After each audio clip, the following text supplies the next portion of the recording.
شروع اللہ تبارک و تعالیٰ کے نام سے جو بڑا مہربان نہایت رحم کرنے والا ہے۔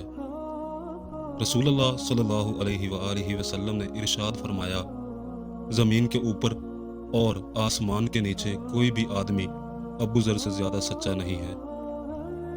غفار کا قبیلہ ودان کی وادی میں آباد تھا۔ یہ وادی مکہ مکرمہ کو باہر کی دنیا سے جوڑتی تھی۔ قبیلہ غفار کا گزر بسر اس تھوڑے سے مال پر ہوتی تھی جو شام کی طرف آتے جاتے قریش کے تجارتی قافلوں سے انہیں حاصل ہوتا تھا۔ اکثر ایسا بھی ہوتا تھا کہ اگر یہ قافلے ان کی مرضی کے مطابق انہیں مال نہ دیتے تو یہ انہیں لوٹ لیا کرتے تھے۔ جندب بن جنادہ جو عام طور سے اپنی کنیت ابو ذر کے ساتھ مشہور ہیں، اسی قبیلے کے ایک فرد تھے، مگر وہ اپنی شجاعت و سمجھداری اور عقل مندی کی وجہ سے ان میں سب سے اونچے مقام پر تھے۔ وہ اپنے قبیلے کے لوگوں میں اس لحاظ سے بھی ایک الگ ذہنیت کے مالک تھے کہ وہ ان بتوں سے تنگ آ چکے تھے جن کو ان کے قبیلے والے خدا کے مقابلے میں پوجتے تھے۔ عرب میں پایا جانے والا دینی بگاڑ اور غلط عقیدہ انہیں سخت ناپسند تھا۔ وہ کسی نئے نبی کے منتظر تھے جو لوگوں کی عقل و ذہن کو مطمئن کر دے اور انہیں گمراہی کی طریقی سے نکال کر ایمان اور علم و ہدایت کی روشنی میں لے آئے۔ حضرت ابو ذر نے اپنے سفر کا خرچ کا انتظام کیا، اپنے ساتھ ایک چھوٹا سا پانی کا برتن لیا اور نبی کریم صلی اللہ علیہ وآلہ وسلم سے ملاقات کے لیے مکہ مکرمہ کی سمت چل پڑے۔ وہ مکہ مکرمہ پہنچ گئے، مگر دل ہی دل میں ڈر رہے تھے۔ ان کو معلوم تھا کہ قریش اپنے معبودوں کی حمایت میں سخت غصے میں بھرے ہوئے ہیں۔ انہیں یہ بھی معلوم تھا کہ وہ ہر اس شخص کو سخت اور عبرتناک سزائیں دیتے ہیں جو محمد صلی اللہ علیہ وآلہ وسلم کے اتباع کا خیال بھی اپنے دل میں لاتا ہے۔ اس لیے انہوں نے کسی سے ان کے بارے میں پوچھنا مناسب نہیں سمجھا کہ انہیں معلوم نہیں تھا کہ جس شخص سے وہ پوچھے گے وہ ان کو ماننے والوں میں سے ہوگا یا مخالفین میں سے۔ رات ہوئی تو وہیں مسجد میں لیٹ گئے۔ اتفاقاً ادھر سے حضرت علی رضی اللہ عنہ کا گزر ہوا تو ایک مسافر سمجھ کر انہیں اپنے ساتھ لے گئے۔ رات انہوں نے ان کے گھر گزاری اور صبح کو اپنے سامان کا تھیلا اٹھا کر مسجد میں واپس آ گئے۔ اسی دوران ان دونوں میں سے کسی نے بھی ایک دوسرے کے بارے میں کوئی سوال نہیں کیا۔ ابو ذر نے دوسرا دن بھی اسی طرح گزار لیا اور انہیں رسول اللہ صلی اللہ علیہ وآلہ وسلم کے متعلق کوئی معلومات حاصل نہیں ہو سکی۔ رات کو وہ پھر مسجد میں لیٹ گئے۔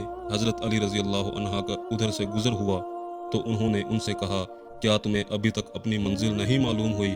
وہ پھر ان کو اپنے ساتھ لے گئے اور انہوں نے دوسری رات بھی ان کے ہاں بسر کی۔ آج بھی دونوں خاموش رہے، لیکن تیسری رات حضرت علی رضی اللہ عنہ نے ان سے کہا، کیا تم مجھے یہ بتانا پسند کرو گے کہ تم مکہ مکرمہ کیوں آئے ہو؟ تو ابو ذر نے کہا، اگر وعدہ کرو کہ میرے مقصد تک پہنچانے میں میری صحیح رہنمائی کرو گے تو میں اپنے آنے کی غرض بتا سکتا ہوں۔ حضرت علی رضی اللہ عنہ کے وعدہ کرنے پر انہوں نے کہا، میں دور دراز کا سفر طے کر کے نئے نبی سے ملنے آیا ہوں اور ان کا پیغام معلوم کرنے کے لیے یہاں آیا ہوں۔ یہ سن کر حضرت علی رضی اللہ عنہ کا چہرہ خوشی سے چمک اٹھا اور فرمایا، اللہ کی قسم وہ واقعی اللہ کے رسول ہیں، اور وہ دیکھو صبح کو میں جدھر جاؤں میرے پیچھے پیچھے چلے آنا۔ اگر میں تمہارے لیے کوئی خطرہ محسوس کروں گا تو اس طرح رک کر بیٹھ جاؤں گا جیسے میں قضائے حاجت کر رہا ہوں، اور جب چلنے لگوں تو میرے پیچھے پیچھے لگ جانا اور جہاں جاؤں چلے آنا۔ رسول اللہ صلی اللہ علیہ وآلہ وسلم کو دیکھنے کے شوق میں اور ان پر نازل شدہ وحی کو سننے کی آرزو میں انہوں نے پوری رات بے قراری میں گزاری۔ صبح کو حضرت علی رضی اللہ عنہ اپنے مہمان کو ساتھ لیے رسول اللہ صلی اللہ علیہ وآلہ وسلم کے گھر کی طرف چل پڑے۔ جب رسول اللہ صلی اللہ علیہ وآلہ وسلم کے پاس پہنچے تو ابو ذر نے کہا، السلام علیکہ یا رسول اللہ۔ رسول اللہ صلی اللہ علیہ وآلہ وسلم نے ان کے سلام کا جواب دیا۔ اس طرح ابو ذر پہلے شخص تھے جنہوں نے رسول اللہ صلی اللہ علیہ وآلہ وسلم کو اسلامی طریقے سے سلام کیا، اور بعد میں سلام کا یہی طریقہ مسلمانوں میں عام ہو گیا۔ رسول اللہ صلی اللہ علیہ وآلہ وسلم نے ان کو اسلام کی دعوت دی اور قرآن مجید کا کچھ حصہ پڑھ کر سنایا، اور انہوں نے فوراً کلمہ حق کا اعلان کر دیا اور اپنی جگہ چھوڑنے سے پہلے نئے دین میں داخل ہو گئے۔ وہ مسلمان ہونے والے چوتھے یا پانچویں شخص تھے۔ اسلام قبول کرنے کی اس سنہری داستان کی بقیہ تفصیل انہی سے سنیے۔ اس کے بعد کچھ دنوں تک میں رسول اللہ صلی اللہ علیہ وآلہ وسلم کے ساتھ مکہ مکرمہ میں رہا۔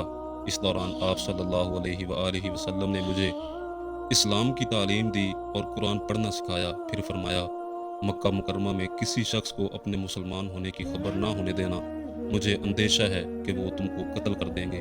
لیکن میں نے کہا، اس ذات کی قسم جس کے قبضے میں میری جان ہے، جب تک مسجد حرام میں جا کر قریش کے سامنے حق کی دعوت کا کھلم کھلا اعلان نہ کر لوں، مکہ مکرمہ نہیں چھوڑ سکتا۔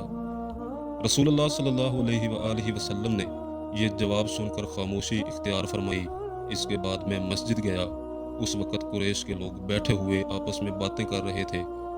میں نے ان کے درمیان کھڑے ہو کر آواز بلند کہا، قریش کے لوگوں، میں گواہی دیتا ہوں کہ اللہ کے سوا کوئی دوسرا معبود نہیں اور محمد صلی اللہ علیہ وآلہ وسلم اللہ کے رسول ہیں۔ جو ہی میری آواز ان کے کانوں سے ٹکرائی، وہ سب بری طرح بھڑک اٹھے، تیزی سے اپنی جگہوں سے اٹھے اور یہ کہتے ہوئے میرے اوپر ٹوٹ پڑے، مارو اس بے دین کو، اور مجھے بری طرح مارنے لگے۔ اتنے میں نبی کریم صلی اللہ علیہ وآلہ وسلم کے محترم چچا حضرت عباس بن عبد المطلب رضی اللہ عنہ کی نظر مجھ پر پڑی۔ انہوں نے مجھے پہچان لیا اور ان سے بچانے کے لیے میرے اوپر جھک گئے۔ پھر ان کو ڈانٹتے ہوئے کہا، عقل کے اندھو، تمہارا برا ہو، تم قبیلہ غفار کے ایک آدمی کو قتل کرنا چاہتے ہو، جبکہ تمہارے تجارتی قافلے ان کی طرف سے ہو کر گزرتے ہیں۔ تب جا کر انہوں نے مجھے چھوڑا۔ جب میرے ہوش و حواس بحال ہوئے تو میں رسول اللہ صلی اللہ علیہ وآلہ وسلم کی خدمت میں حاضر ہوا۔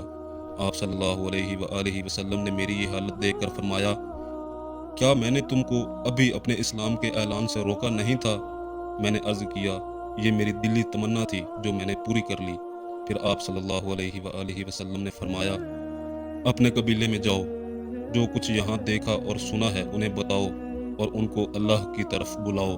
ممکن ہے اللہ تعالیٰ تمہارے ذریعے ان کو فائدہ پہنچائے اور تمہیں اس کا اجر و ثواب عنایت فرمائے، اور جب سن لینا کہ میں غالب آ گیا ہوں تو میرے پاس چلے آنا۔